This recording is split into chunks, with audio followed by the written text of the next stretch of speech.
So the good news for the economy was actually bad news for the market, and traded significantly lower today.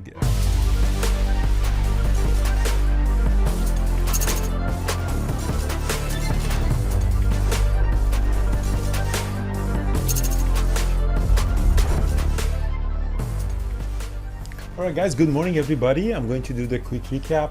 Market gap down significantly and traded really lower because the jobless claim number came. It was 197,000 people that declared they're jobless. The expectation was 215,000 people. Look at Netflix go. Brian. Sorry, Brian, I'm actually doing the recap. Sorry.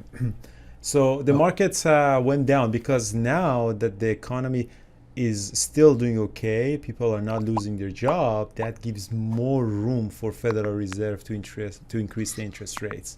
Because they have two mandates, price stability and maximum employment. So employment is in max, then for price stability, they're going to increase the interest rate. So market didn't like that. So the good news for the economy was actually bad news for the market, and traded significantly lower today, all the way down close to 3%. I had a really messy day, really bad day. I had a bad loss on Apple right at the open because, again, I wasn't sure. It was one of those news that I wasn't sure if it's going to be, a good news or bad news. Apple for the first two minutes really traded below the VWAP, and then it squeezed up, and I thought, okay, it's going to go up. I went long for opening range breakup, and I got stopped out twice. So that was a really bad loss on Apple. So over $3,000 loss on that here on Apple, unfortunately. And then the market started a big sell-off, same as TQQ. I think I tried to catch an opening range breakup on TQQ that I lost. And then the market started really selling off heavily for about, as you know, when this big wave of sell-off starts, it usually take about half an hour, 45 minutes just until you catch a bounce. I tried to catch the bounce through TQQ, and I tried to go long to SQQ to get the move. For SQQ, I did scalp it twice very heavily, for the break of high of the day when essentially Qs are making the new low. You can go long SQQ. And it was a little bit of a messy, especially the second one was really messy.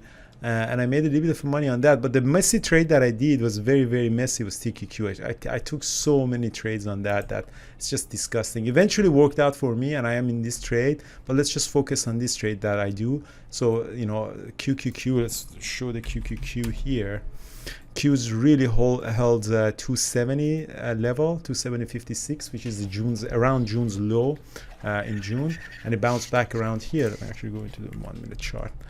So essentially I took this trade based on the lows that tested the lows, and that's the trade that I did. I added on the way as well, and I made the losses back on that. It was a very messy. I tried to catch a couple of times. I mean, I can walk you through each of them one by one, but it's just it was very disgusting trading day, to be honest with you. And I'm but that's a trade that I am in right now, and so that I added. The stop loss was really around this area. I added again around here and here. I'm still in there. There was another one that I did here that I made money here. That was this one. So at around 20, sold partial, added more and partial, and then I got stopped out. So these two trades worked eventually well, and I'm still in there. So Brian, how was your day? No, I had a pretty good day. I was looking at two of my trade book trades, which are a rising devil on Carvana, and which is a gapping down and trading below the VWAP on news, and it had news about it was trading on CarMax news actually, so it was kind of a sympathy trade. The other trade I looked at was Alcoa and AA, and it was gapping up on news, I guess, of the London Metal Exchange talking about not taking any more Russian metals, so Alcoa benefited from that, and so I was looking at that. But it was gapping up, but it was going into the open under the VWAP. So that's what I call a lead balloon trade for me, which means I would look at it from a short perspective as well. So looked at both, and then Carvana was I was worried about Carvana because they already have a very high short interest. So I just looked at Alcoa. So when Alcoa popped up at the open, I just shorted it as it started to pull back, 37.20, and then it just it continued to drop.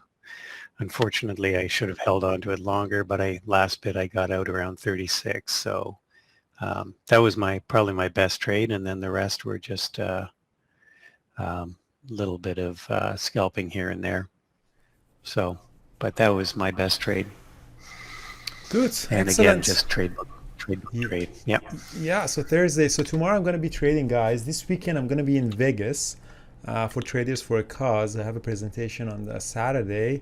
And if you're in Vegas or coming to Vegas, we can have a meetup. Email me. Or I think we have a link. We can post it into the comments. We can have a Vegas meetup as well for those of you who are interested to come and have it, some time together.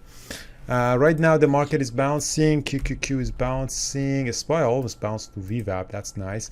SPY is holding really nicely this 361 level. So hopefully we're not going to sell off more than that. All right. Thank you so much. And see you guys all tomorrow morning.